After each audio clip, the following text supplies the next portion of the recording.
3 ಕ್ಷೇತ್ರಗಳ ವಿಷಯದಲ್ಲಿ ನಾವು ಕೇಂದ್ರದ ಹೈಕಮಾಂಡ್ನಲ್ಲಿ ಮನವಿ ಇಟ್ಟಿರ್ತಕ್ಕಂಥ ನಿಮ್ಮ ಮುಂದೆ ಇಟ್ಟಿದ್ದೇನೆ. ಮಾಧ್ಯಮ ಸ್ನೇಹಿತರ ಮುಂದೆನೂ ಹೇಳಿದ್ದೆ. ನಾನು 2 ಸೀಟ್ಗೋಸ್ಕರ, ಏಕೆಂದರೆ ಅದು ಮಾಧ್ಯಮಗಳಲ್ಲಿ ಬಂದಿರತಕ್ಕಂಥದ್ದೇ ಪದೇ ಪದೇ ನಾನು 2 ಸೀಟ್ಗೋಸ್ಕರವಾಗಿ ಶ್ರಮ ಹಾಕಬೇಕಂತಕ್ಕಂಥದ್ದು. ಅದರಲ್ಲಿ ಯಾವುದೇ ರೀತಿಯ ನಮ್ಮಲ್ಲಿ ವಿಶ್ವಾಸದ ಕೊರತೆಯಿಂದ ನಾನು ಹೇಳಿರ್ತಕ್ಕಂಥದ್ದು ಅಲ್ಲ. ಸಭೆಯಲ್ಲಿ ನೆನ್ನೇನು ಚರ್ಚೆ ಆಯಿತು ನಮ್ಮ ಕೋರ್ ಕಮಿಟಿನಲ್ಲಿ, ಆ ಹಿನ್ನೆಲೆಯಲ್ಲಿ ನಿಮ್ಮ ಗಮನ ಸೆಳೆದೆ ಅಷ್ಟೆ. ಇಷ್ಟಕ್ಕೇ ಈಗ ನಮ್ಮ ರಾಜ್ಯದ ಪಾಪ ಅದೆಂಥದ್ದು ಟ್ರಬಲ್ ಶೂಟರು, ಹಿಂದೆ ನಾನು ಸರ್ಕಾರ ನಡೆಸಬೇಕಾದ್ರೆ ಟ್ರಬಲ್ ಶೂಟರ್ ಅಂತ ಹೇಳಿದವರಲ್ಲ ನೀವು. ಪಾಪ ನಮ್ಮ ಪಕ್ಷದ ಬಗ್ಗೆ ಭಾಳ ಅನುಕಂಪ ಅವರಿಗೆ.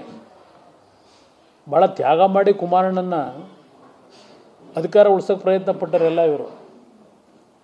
ಭಾಳ ಶ್ರಮಪಟ್ಟು ಮಂಡ್ಯದಲ್ಲಿ ನಿಖಿಲ್ ಕುಮಾರಸ್ವಾಮಿನ ಗೆಲ್ಸಕ್ಕೆ ದುಡಿಮೆ ಮಾಡಿದಾರೆ ಇವರೆಲ್ಲ. ನನ್ನ ಕಾರ್ಯಕರ್ತನ ಉಳಿಸಿದಾರೆ ಇವರು. ಲಕ್ಷ್ಮೀನಾರಾಯಣ ಕುರಿ ಮೇಕೆ ಸಾಕಿ 6 ತಿಂಗಳಿಗೆ 4 ಲಕ್ಷ ಗಳಿಸ್ತಿದ್ದಾರೆ. ನೀವು ಕೂಡ ಅವರಿಂದ ಕಲಿಬೇಕಾ? ಅವ್ರ ಜೊತೆ ವಿಡಿಯೋ ಕಾಲ್ನಲ್ಲಿ ಮಾತಾಡಬೇಕಾ? ಈಗಲೇ ಫ್ರೀಡಮ್ ಆ್ಯಪ್ ಡೌನ್ಲೋಡ್ ಮಾಡಿ. ಇವತ್ತೇನೋ ಹೇಳಿಕೆಯನ್ನು ಗಮನಿಸಿದ್ದೆ ನಾನು ಮೊದಲೇ ಹೇಳಿದ್ದೆ, ಅಯ್ಯೋ ಪಾಪ ಈ ಥರ ಆಗ್ತದೆ ಅಂತೇಳಿ, ಇಷ್ಟು ಬೇಗ ಆಗುತ್ತೆ ಅಂತ ನಾನು ನಿರೀಕ್ಷೆ ಇಟ್ಟಿರಲಿಲ್ಲ. ಏನಾಗಿದೆ?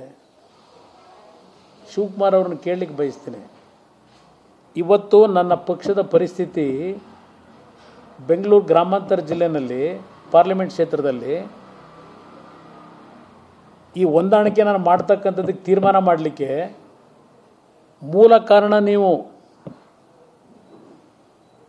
2018 ಸರ್ಕಾರ ಮಾಡಬೇಕಾದ್ರೆ ಕುಮಾರಸ್ವಾಮಿಯವರು 5 ವರ್ಷ ಇರಬೇಕು,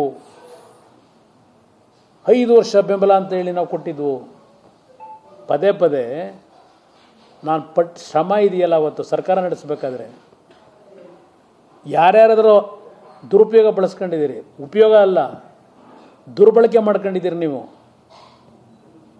ನನ್ನನ್ನು ಪದೇ ಪದೇ ಯಾವುದು ವೆಸ್ಟ್ ಎಂಡ್ ಹೋಟ್ಲಲ್ಲಿದ್ದ ಜನಕ್ಕೆ ಸಿಗ್ತಿರಲಿಲ್ಲ, ಪದೇ ಪದೇ ಹೇಳ್ತೀರಿ.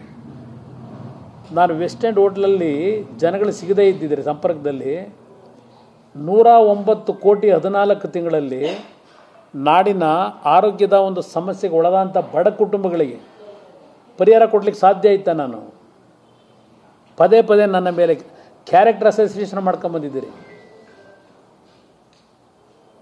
ನಾನು ವ್ಯಕ್ತಿತ್ವ ಪ್ರಶ್ನೆ ಮಾಡಿದ್ದೀರಿ ನೀವು ನನ್ನ 14 ತಿಂಗಳ ಆಡಳಿತದ ಬಗ್ಗೆ. ಏನು ದೊಡ್ಡ ಅಪರಾಧ ಮಾಡಿದೆ ನಾನು ಅನ್ನೋ ರೀತಿಯಲ್ಲಿ.